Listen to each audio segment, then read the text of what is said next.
August is stacking up almost unfairly for the Switch too. You've got Elden Ring, which couldn't run properly for a whole year, plus Oblivion, Final Fantasy XIV, and a whole pile of stuff you've probably never even heard of. Someone must extinguish the... Few ports have ever kicked off their life with a humiliation this public. When a playable build showed up at Gamescom, hands-on journalists were openly writing about 15 frames per second, and Bandai Namco banned anyone from recording footage, a move that basically screamed there was nothing worth showing yet.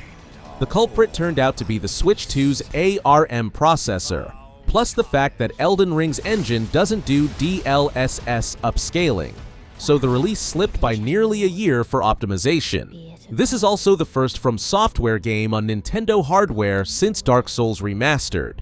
The Tarnished Edition packs the base game together with the Shadow of the Erdtree expansion, a couple of new starting classes, and some cosmetics for Torrent. The good news, people who touched a newer build in the spring say it runs fine now. Not flawless, but playable. I'd still wait for reviews before buying, given how ugly the start of this story was.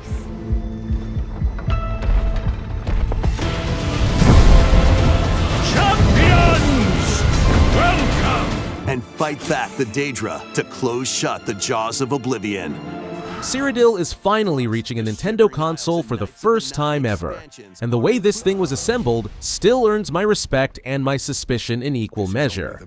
Virtuos and Bethesda draped a fresh Unreal Engine 5 coat over the game, but underneath it the ancient Gamebryo engine is still running, physics, combat, character behavior, and all the signature jank of the original.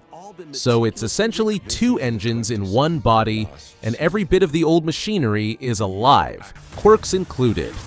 The reveal, by the way, was a live-action skit with a real actor playing the adoring fan. One rare bit of generosity worth flagging: the whole game lives right on the cartridge instead of hiding behind a mandatory download, which is more than you can say for most releases on this platform. Included alongside the main story to take your adventure even further.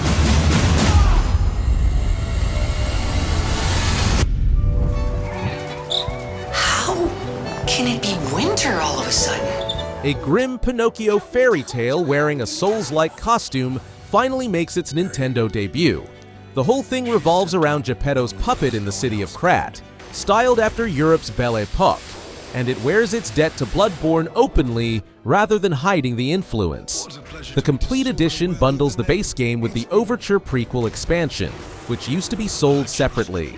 The series has moved over 4 million copies, and that's earned. The combat, where you assemble weapons from different blades and handles, still feels fresh. The most interesting thing about this version, a day one patch adds a 60-frame mode in handheld, which for an action game, this demanding sounds almost cheeky. That's the claim I'd want to test on real hardware before anything else. You're not the puppet I was expecting. Who are you? Is all that matters. Nothing else comes close, not even my life. I swear. This MMO has the best comeback story in the whole industry. The 2010 original launched so broken that Square Enix publicly apologized, tore it down, and rebuilt the game from scratch under the subtitle A Realm Reborn. Now it lands on Nintendo hardware for the first time, arriving with content all the way through the Dawn Trail expansion, literally hundreds of hours. There's Joy-Con mouse support and a stable 30 frames, which for a full MMO on a handheld is an achievement on its own. But here's where it earns a scolding. The subscription on this platform is completely separate from every other version. Play on PC or PlayStation and want it on Switch 2 as well, and you're paying twice.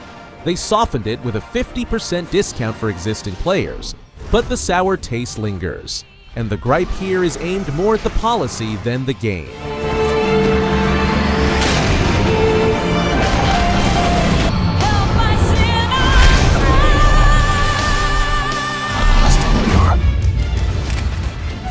Outer heaven. He's taken Worth starting with a quiet moment a lot of people missed. Back in the winter, the first volume got a free Switch 2 patch, and now the second and third games run at 60 frames in 1080p, so the groundwork is already warm. But the real event of August is the second volume, which finally drags Metal Gear Solid 4 out of its so-called PS3 prison. Since 2008, the game had been locked to a single system, and only now is it getting a port at all. Riding along are Peace Walker and the obscure Ghost Babel spin-off, a relic all the way from the Game Boy Color, plus scenario books, a soundtrack, and a lore database spanning the whole series. Awesome. The Patriot system that controls the soldiers. Will you do this for me? Spanish studio Weird Beluga is taking a genuinely risky swing. Their last game was a niche top-down shooter about a snail with middling scores, and now they're reaching for a full-blown 3D action platformer in the spirit of the PS2 Golden Age. The world here is a clockwork one, drowned in eternal night by some kind of clock mechanism, and a young hero named Zirian sets out with a mechanical bird called Cuckoo to rescue his sister and repair time itself.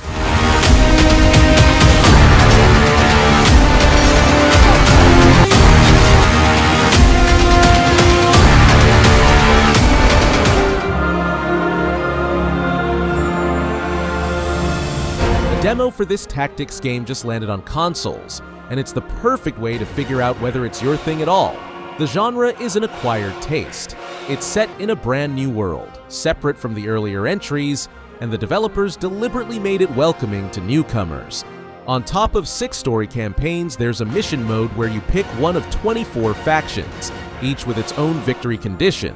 Anything from pay off all your debts to a plain conquer the whole continent. Play swings between 2 phases. First, you stockpile resources, recruit, and position your troops.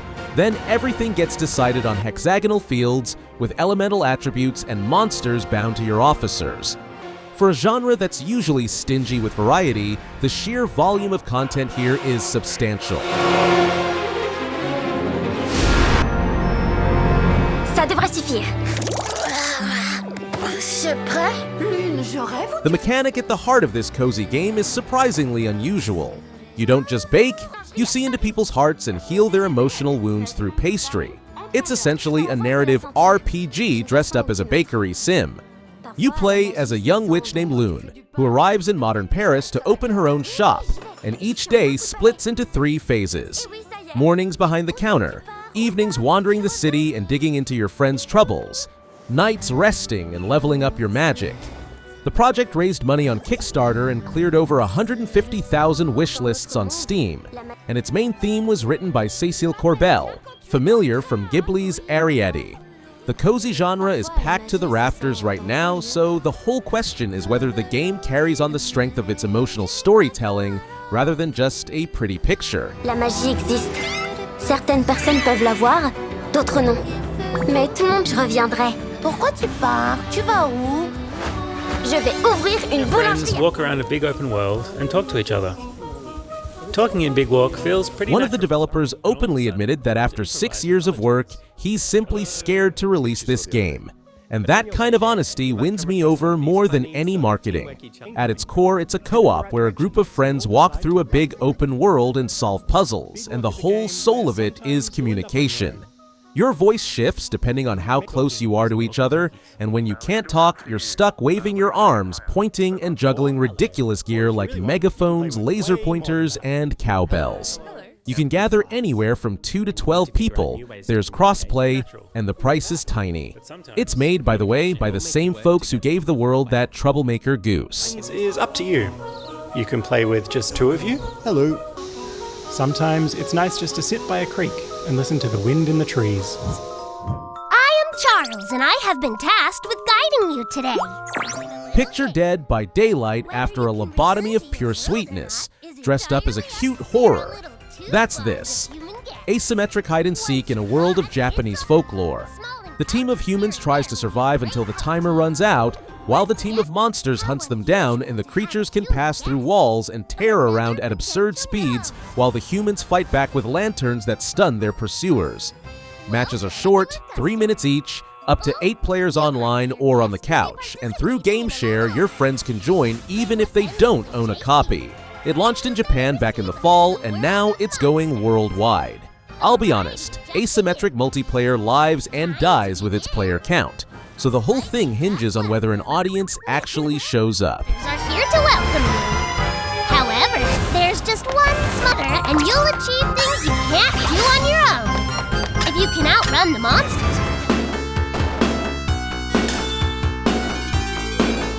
A sequel to the 2019 retro Metroidvania that was a love letter to the Wonder Boy classics, and this time the visuals get bumped from 8-bit up to a lush 16-bit. The big new hook is a dual form. You swap on the fly between an angel, slow, defensive, tied to light, and a demon that's fast, vicious, and tears through dark barriers, and as the forms change, so do the overlaid worlds of light and darkness. Along the way, you collect orbs that unlock a dash, flight, and a wall jump, and you work your way up to 13 major bosses. The genre is so overcrowded right now that a new Metroidvania is easy to miss, and the whole bet here rests on that realm-swapping mechanic. If it clicks, the game stands out. To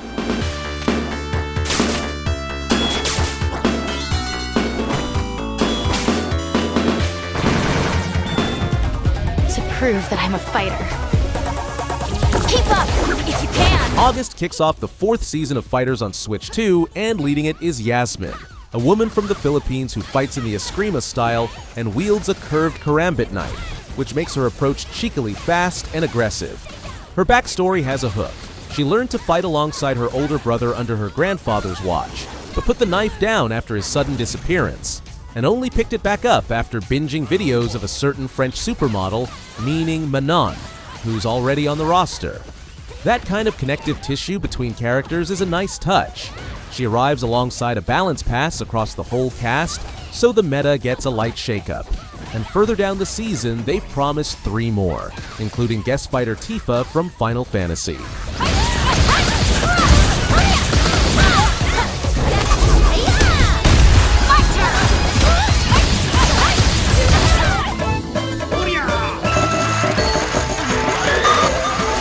An arcade shooting gallery inspired by Japanese festival games, where a Joy-Con becomes a light gun. You knock prizes off the shelves, pick off spirits hiding among the trinkets, and fight your way to the haunted house. You can play 3-handed. The Switch 2 edition adds GameShare, but there's an important caveat. For now, it's launching in Japan only. And one honest note about its roots, the 2023 original got a lukewarm reception, dinged for its nagging shoot-and-wait loop, for feeling like a mobile gacha, and for a price tag that felt steep for the amount of game there.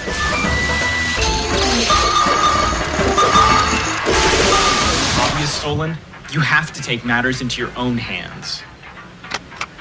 Cross-monster collecting with a roguelike deck builder, and you get roughly this. Pokemon that slept with Slay the Spire.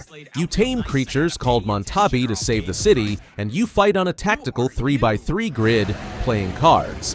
The creatures can be trained, evolved, and taught new moves. There are a full 22 starters, and the overall pool holds over 500 cards, so no 2 runs play the same. One nice detail. You pick a trainer, and if they get knocked out, the run is over, just like the king in chess. A demo is already spinning on Steam. The monster taming deck builder niche has gotten noticeably crowded lately, so it'll all come down to how interestingly the cards synergize with each other. And need lots of Montabi that I need to protect. We got Kappa, Kara B, and training Montabi angels. Dad's car. This one is pure madness. An arcade comedy sport that takes Australian rules football and sends it off the rails in the spirit of NBA Jam and NHL 94, except it's also a roguelite. The core principle is brilliantly spiteful. When you score a goal, your opponent picks a power-up, and from there, the chaos begins. Players slip, shrink down to tiny extra goalposts get added to the field, a third team appears, or everyone just turns into balls or seagulls. There are over 200 of these absurd powers, and they stack up as the match goes on.